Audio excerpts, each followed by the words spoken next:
Ah, Joyce, mas por que ela não sai dessa casa? Por que ela não rompe com ele logo depois de tudo que ele fez? Ah, Joyce, será que ela não gosta também de apanhar? Infelizmente, essa é uma das frases que não apenas eu escuto, mas acredito que você também ao longo de toda uma vida. A nossa sociedade sempre tem a mania de culpar a vítima e não o agressor.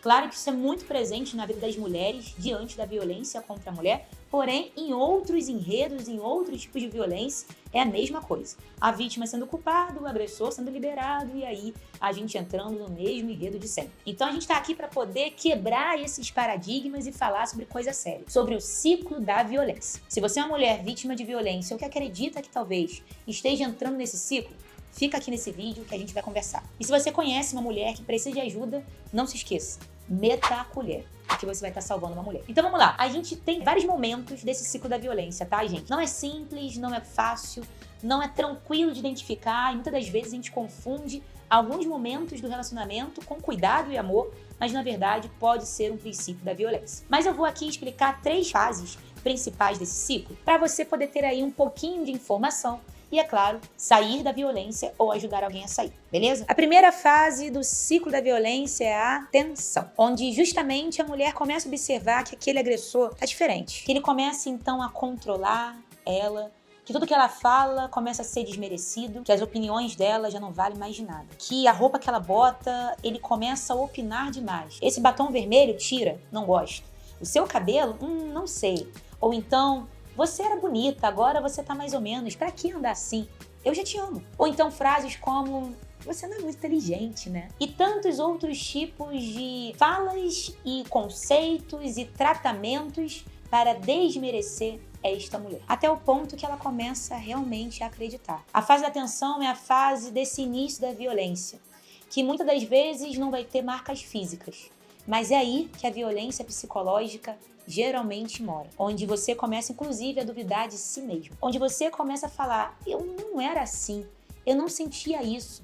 E tem uma coisa, mulheres, que eu sempre gosto muito de reforçar, que é, lá no fundo da sua alma, você, quando começa a desconfiar e pensar, não tá legal, não tá normal, já começa a buscar ajuda. Porque nesse não tá normal, não tá legal, pode ser um indício do ciclo da violência que você está entrando. O feminicídio, poucas vezes, ele vai ser de uma hora para outra. Ele geralmente vai começar no ciclo da tensão, a primeira fase do ciclo da violência. A segunda fase já é uma bastante perigosa. É o momento da explosão. É quando o agressor começa o quê? A ser mais incisivo nessa violência psicológica, mas aí também, muitas das vezes, já começa a violência física, por exemplo. E lembre, a violência física, ela não é apenas um soco no olho, um tapa na cara ou um empurrão direto. Com o número de prisões de agressores devido à Lei Maria da Penha, muitos são os agressores que estão aprendendo o quê?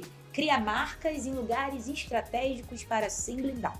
Ou então, cada vez mais os agressores que evitam as marcas físicas e caem em cima das marcas psicológicas, como também a violência moral, que é quando você começa a ser desmoralizado, quando a sua integridade começa a ser colocada em jogo. Quando você duvida de si mesmo, então ele usa de histórias do passado, histórias da sua vida contra você ou como forma de chantagem. Esse momento, mulheres, é muito importante também ficar de olho nas fotos que você talvez enviou ou envia para o seu companheiro, porque é nessa hora da explosão que uma foto pode ser usada como uma arma, ou às vezes um áudio, algo íntimo seu junto a ele, que ele vai utilizar para poder acabar com a história dessa mulher.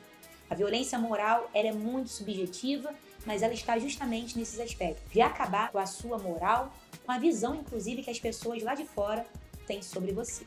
Essa é uma das violências. Mas lembre, o momento da explosão é quando se intensifica. E, novamente, não é apenas a marca física, é a explosão de todos os tipos de violência que você, mulher, talvez esteja passando. Mas, meu amor, eu te amo, eu fiz sem querer, me desculpa, me perdoa, eu jamais iria encostar em você. Foi um momento de explosão. Essa é uma das frases que os agressores mais usam na fase que nós chamamos de lua de mel. A terceira fase do ciclo da violência. Esse é o momento onde o agressor começa ali a trazer um outro comportamento. Ele fica doce, ele fica gentil, ele diz que te ama e que nunca mais vai repetir aquilo. E a lua de mel, na verdade, ela volta a acontecer depois de todo o ciclo novamente. A lua de mel é quando você ganha, às vezes, até um presente. um buquê de flores, um chocolate. Você é convidada de forma repentina a ir para um jantar especial. Na verdade, ele não quer ser punido pelo crime que ele fez. É importante lembrar, mulher, que muitas mulheres nesse momento vão dar a segunda, a terceira, a quarta, a 10ª chance. Porque é muito confuso mesmo. O cara que estava falando pra você frases horrorosas, ou talvez te batendo, ou talvez te ameaçando, e de repente ele muda. Quantas são as mulheres que durante a lua de mel acabam acreditando nesse novo enredo? Porque, gente, o amor, ele é complexo. E de fato, você viu a mudança e você tenta acreditar, você tenta confiar.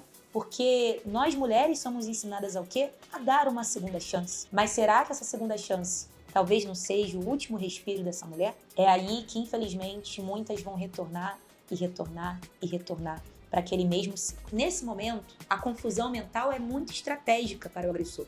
Ele realmente utiliza da lua de mel para poder te prender por mais um tempo junto a ele. Não se sinta sozinha nesse momento e não ache que ninguém mais vai te entender. Porque muitas são as mulheres que passam por histórias iguais à sua. Vários são os agressores que têm o mesmo comportamento que o seu companheiro. Então, portanto, não se sinta sozinha e não ache que você é a última história a estar acontecendo. Nós acreditamos em você. Nós estamos falando sobre essas informações porque já vimos acontecer com várias famílias, várias mulheres em todo o Brasil e em todo o mundo.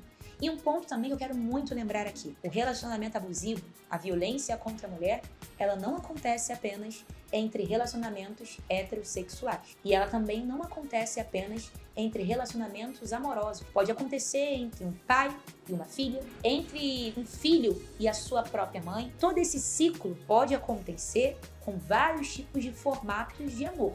Mas a vítima sempre será uma mulher. E é por isso que sair da violência não é apenas um ato de coragem. Tem muita coisa envolvida aí. Tem o medo, tem a família, a vergonha, a dependência emocional, a dependência financeira, os filhos e também o próprio amor que você sente por aquela pessoa. E também tem a questão da fé, que talvez seja uma das principais amarras para muitas mulheres. Não a fé que você sente, mas a religiosidade, onde para muitas mulheres se torna uma artimanha para dizer: mulher, tenta mais um pouco, ora, reza mais um pouco, porque talvez é falta de fé. Mas não, mulheres. Nós precisamos lembrar que o querer mudar é da pessoa, é individual. E a gente não pode esperar a mudança no outro, especialmente quando essa mudança coloca a nossa própria vida em risco. Então, o que essa mulher precisa? Ela precisa de leis e de políticas públicas. E eu vou trazer o exemplo aqui da cidade do Rio de Janeiro, ok? Mas lembre, busque a rede de enfrentamento à violência contra a mulher da sua cidade, do seu estado e do lugar que você vive. Aqui na cidade do Rio de Janeiro nós temos a Secretaria Municipal de Mulheres, um local destinado para poder criar oportunidades e, é claro, ajudar mulheres a saírem da violência contra a mulher. Para além disso, nós temos aqui o CEAM, que é o Centro Especializado de Atendimento à Mulher, onde possui psicólogas, advogadas, assistentes sociais para dar a escuta e todo o suporte psicológico, jurídico e social para esta vítima. Depois a gente vai explicar um pouquinho mais com detalhes, mas já saiba, esse é o primeiro lugar para você pedir ajuda ou talvez alguma mulher que você conheça. Nós também possuímos o NEAP, que é um núcleo psicológico, psicoterapêutico para as mulheres vítimas de violência. Porque nós sabemos que a violência psicológica, assim como todas as outras violências, deixam marcas. E essas marcas não são apenas físicas. E elas perduram anos e anos na mente dessa mulher. Então, garantir o atendimento clínico, um atendimento qualificado, é fundamental para a liberdade efetiva dessa mulher. Além disso, nós possuímos abrigo sigiloso, que é um lugar para que essa mulher possa ir em fuga, quando essa mulher passa pela tentativa do feminicídio junto com seus filhos, caso ela tenha. E além disso, nós possuímos vários programas de empregabilidade, porque a autonomia financeira é a maior estratégia de liberdade. Porque muitos são os agressores que usam da seguinte estratégia: amor, eu sou o provedor. Você não precisa trabalhar, você não precisa estudar, você não precisa ter independência. Eu tô aqui para te suprir. E nessa mulher começa a se isolar, depender, até que esse agressor percebe que ele comanda a vida dela como literalmente uma bonequinha.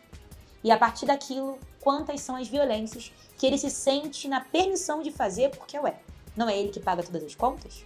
Então, nós trabalhamos todos os dias aqui na cidade para garantir autonomia financeira para as mulheres.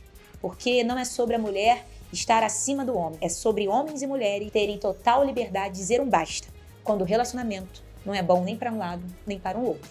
E ter a sua autonomia, o seu dinheiro, para poder fazer o que quiser da sua própria vida. Trouxe aqui alguns exemplos, mas é importante também trazer para vocês que em quase todas as capitais e principais cidades do Brasil inteiro também temos a DEAN, Delegacia da Mulher, onde você, mulher, pode pedir ajuda. E eu sei que é muito difícil denunciar, mas lembre, a denúncia é uma escolha sua. Todas essas políticas que eu falei anteriormente não dependem do boletim de ocorrência, muito menos da denúncia. Você escolhe a forma que você deseja sair da violência. É claro que denunciar é muito importante. A justiça deve ser feita na vida terrena, tá? Mas é uma escolha da mulher na hora que ela quiser e se ela quiser. Depois a gente vai explicar mais outros tipos de violência e outras formas de você pedir ajuda. E para encerrar, quero pedir que você multiplique esse vídeo com mais mulheres, especialmente aquela sua amiga, vizinha ou talvez você mesmo, que percebeu que esse ciclo da violência está começando na sua vida, mas que não tenha certeza. Quem sabe esse vídeo ou esse áudio possa ajudar uma mulher a começar a identificar que sim, talvez ela esteja no início dessa história. Então, acompanha com a gente, multiplique e vamos cada vez mais meter a colher sim, porque a gente consegue salvar uma mulher. Vem com a gente.